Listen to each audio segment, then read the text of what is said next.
The great pyramid of கீசா கிட்டத்தட்ட 20ல இருந்து 23 லட்சம் சுண்ணாம்பு கற்களை வச்சு கட்டினது மட்டும் இல்லாம மினிமம் இதை கட்டி முடிக்கிறதுக்கு 20 வருஷமாவது செலவாயிருக்கும் அப்படின்னு சொல்லியிருக்காங்க. அதுவும் ஒரு கல்லோட வெயிட் மட்டும் 2ல இருந்து 15 டன் கிட்ட வரும் அப்படின்னு சொல்றாங்க. அதுலயும் குறிப்பா சில கிரானைட் கற்கள் 80 டன் வரையும் இருக்கும் அப்படின்னு சொல்றாங்க.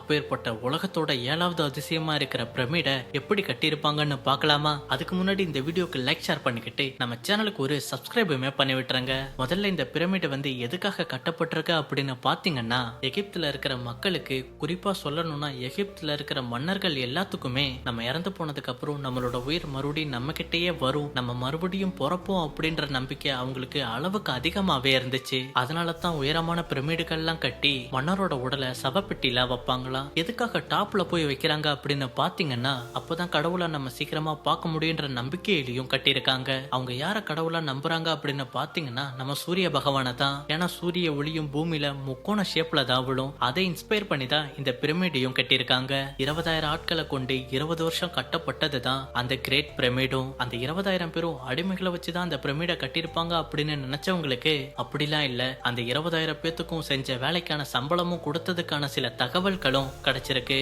சம்பளம்னா பணமா கொடுத்திருக்க மாட்டாங்க, உப்பு தானியங்கள் அந்த மாதிரி சம்பளமா கொடுத்திருப்பாங்க.